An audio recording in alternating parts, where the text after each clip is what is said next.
Good evening, folks. Mike Shrewis here at the Antler Collector, and tonight's set of sheds is the second set of sheds off the Border Brute buck.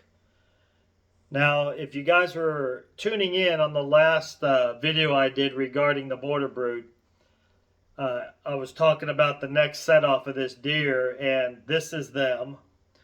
If you haven't seen the first set, go back a day or so and check it out. You'll see the video, and I talk about how it got, was discovered and all that. So that same trip that I was talking about, that was also the first night, which is really amazing.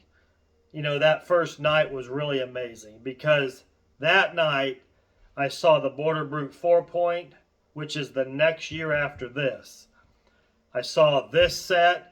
And then miraculously at the gas station, a guy says, "Hey, I'll be right back. Can you wait a minute? I got some more antlers I'd like to show you."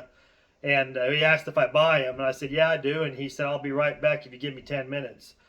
So going back to that night, I had arrived back. I was in Ohio buying antlers. And I met up with Alan Kane, who killed the deer.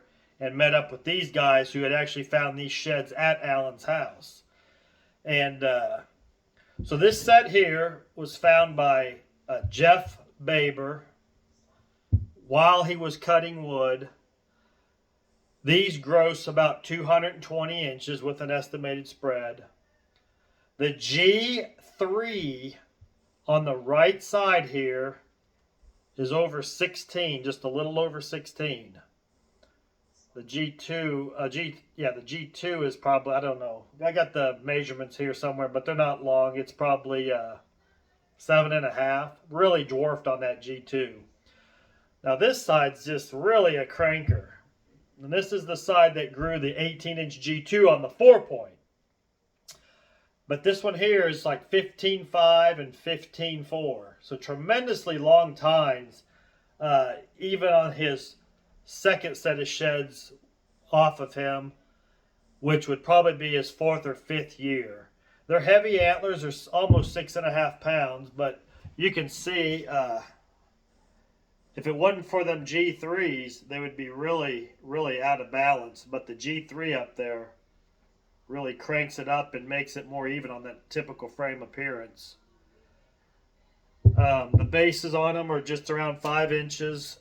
Very dense bone, though. They feel very heavy in hand. Jeff Baber found these as he was chopping wood in the same field where the 4-point was found. You see that divot in the base? If you look at it, you'll see it. Both antlers kind of have it, but this one's really noticeable. Every year of the deer's life, it carries that divot. Every year. It's quite amazing. But like I said, these are 220 inches.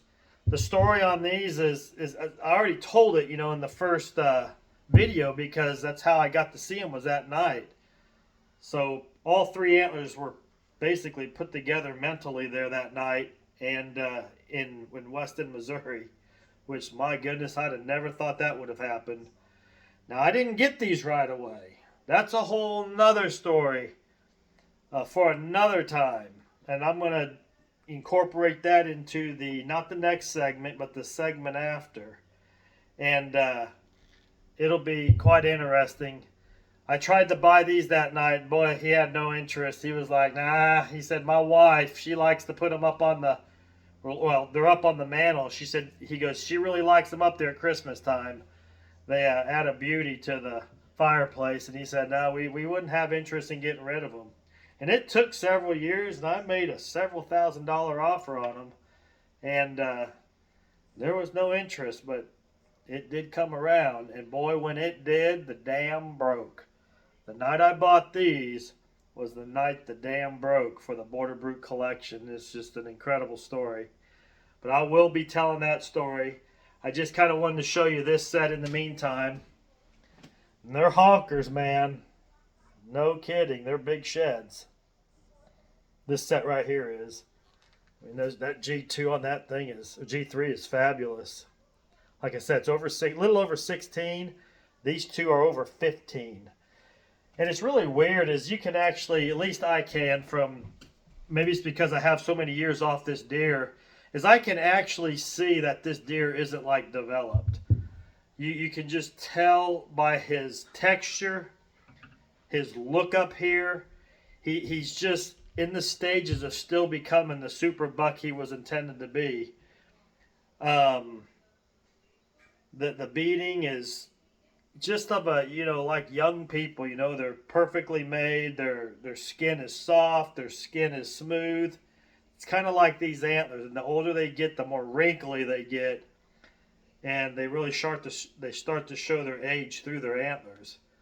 So it almost looks like something's broke here, but it's not. It's just this bright light I got here. Maybe I should have done that a little bit differently, but there's nothing broke. It's just how he grew it. He grew and it does. It looks broke there, but it's not. He just grew it like that. It's a blade is all it is. Beautiful shed. Like I said, they're dense bone. Anyway, I'll follow up here, probably not tomorrow, but the next day with the Border Brute 4. And then after that, we'll follow up with the night I bought these and the night I didn't get the 5-point off this deer bought. I had no idea the 5 existed. I knew about the 4 here, which the 4 is incredible, but I had no idea the 5-point existed. So when I saw the 5-point the night I got these, woo, I'll tell you that whole story on the next go around. You guys have a great evening. Thanks for tuning in, and we'll catch you on the next round. See ya. Till next time.